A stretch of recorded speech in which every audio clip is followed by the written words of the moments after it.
Okay, good morning guys. My name is Pooja Patel. My topic name is एपीमेनोरिया। मैं श्री रावतपुरा सरकार nursing college Maharajpur Mandla से हूँ। जैसे कि मैंने प्रीवियस क्लास में अभी बताया था कि मेनोरेजिया क्या होता है, तो जो आज का जो हमारा टॉपिक है वह एपीमेनोरिया है। ओके, यदि आपको मेरा टॉपिक समझ में आए तो आप लाइक करना एंड सब्सक्राइब करना ना भूलिएगा। Okay, welcome to my channel and welcome to my topic. Okay, तो हम देखेंगे एपीमेनोरिया की एपीमेनोरिया क्या होता है। एपीमेनोरिया इसे पॉलीमेनोरिया के नाम से भी जाना जाता है। जब मासिक चक्र की अवधि 28 टू 30 डेज से घटकर 21 डेज से कम हो जाती है तो इस स्थिति को एपीमेनोरिया कहते हैं।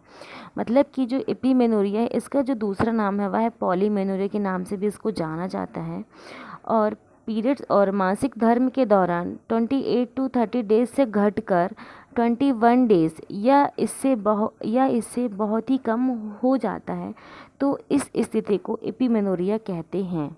ओके, मतलब कि जो पीरियड्स रहते हैं वो 28 टू 30 डेज से घटकर 21 डेज या इससे कम हो जाते हैं तो इस कंडीशन को हम एपीमेनोरिया बोलते हैं। ओके, तो इसके कुछ कॉजेस हैं। तो इसका जो फर्स्ट कॉज है वो क्या है, dysfunctional uterine bleeding.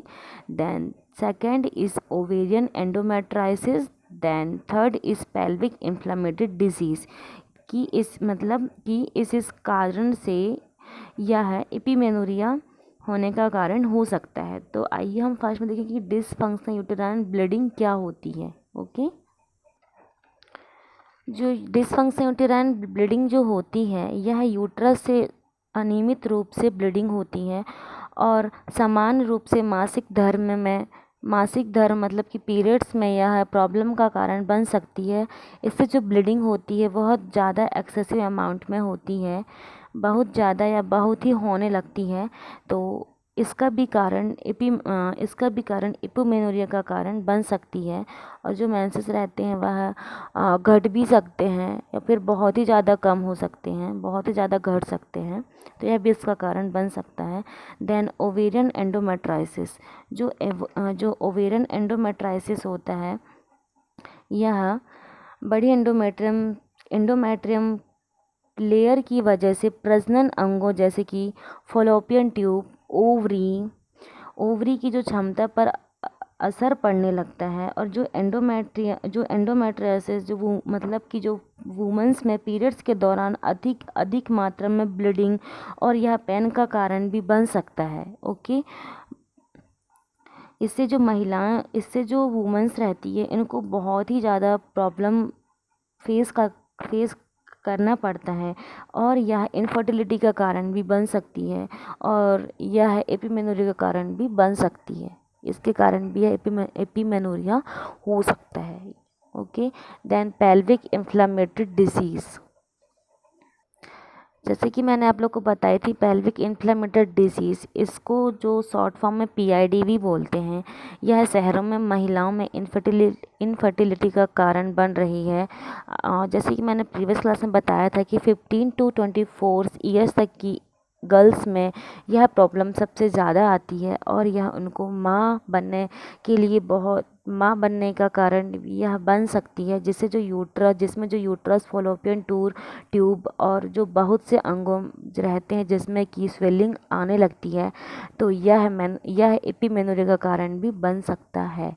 Okay, then इसका जो ट्रीटमेंट है इसका अंडरलाइन कॉजेस का उपचार करना ही एपीमेनोरिया का ट्रीटमेंट है। मतलब कि जो अंडरलाइन कॉजेस मतलब कि इसका जो कॉजेस के आधार पर ही हम इसका ट्रीटमेंट प्रोवाइड कर सकते हैं। ओके, अब हमारा जो एक छोटा सा टॉपिक है वह है ओलिगोमेनोरिया। तो ओलिगोमेनोरिया जो होता है, हमने इसके पहले क्या देखा एपीमेनोरिया की एपीमेनोरिया में क्या होता है, तो अब हम देखेंगे ओलिगोमेनोरिया में क्या होता है। ओलिगोमेनोरिया आइए हम देखते हैं। जब मासिक चक्र के मध्य का अंतराल 28 टू 30 डेज से बढ़कर 35 डेज या इससे भी हो जाता है तो इस स्थिति को ओलिगोमेनोरिया कहते हैं। जैसे कि जो मासिक धर्म का जो अंतराल है वह 28 टू 30 डेज से बढ़कर 35 डेज से भी अधिक हो जाता है, मतलब कि 28 से 30 दिन से बढ़कर यह 35 दिन से भी ज़्यादा बढ़ सकता है, तो इस कंडीशन को हम ओलिगोमेनोरिया कहते हैं। ओके, इसके कुछ कॉजेज़ हैं कि मतलब इस कारण से ओलिगोमेनोरिया हो सकता है। तो फर्स्ट है polycystic ovarian disease, then second is hyperthyroidism, then third is ovarian tumor, then fourth is obesity, then fifth is adrenal tumor। तो पॉलीसिस्टिक जो ओवेरियन डिसीज़ होती है यह एक मेडिकल कंडीशन है। यह एक ऐसी मेडिकल कंडीशन है जिसमें आम तौर पर जो रिप्रोडक्टिव ऑर्गन में रिप्रोडक्टिव एज की जो महिलाएं में जो हार्मोन्स रहते हैं वह क्या हो जाते हैं, इम्बैलेंस हो जाते हैं। ओके, इम्बैलेंस हो जाते हैं तो यह ओलिगोमेनोरिया का कारण हो सकता है। Then second is hyperthyroidism. Hyperthyroidism जो है जिसका प्रयोग थायराइड के भीतर के टिश्यू के लिए किया जाता है, जिसकी वजह से गल ग्रंथि हार्मोन जैसे कि T4 और T3 की आवश्यकता से अधिक उत्पादन होने लगता है, तो यह ओलिगोमेनोरिया का कारण भी बन सकता है। ओके, देन ओवेरियन ट्यूमर, जैसे कि ओवरी में यदि ट्यूमर का कारण जैसे ट्यूमर का फॉर्मेशन हो रहा है तो यह ओलिगोमेनोरिया का कारण भी बन सकता है। जो ब्लीडिंग होती है वह बढ़ भी जाती है, घट भी जाती है, मतलब मोस्टली कि बढ़ ही जाती है। इसकी जो ब्लीडिंग रहती है वह 35 डेज से भी अधिक हो जाती है, मतलब कि जो पीरियड्स का जो टाइम रहता है वह बढ़ जाता है। जो पीरियड्स का जो टाइम रहता है वह बढ़ जाता है। Then next is obesity. Obesity से भी ओलिगोमेनोरिया का कारण बन सकता है। Then adrenal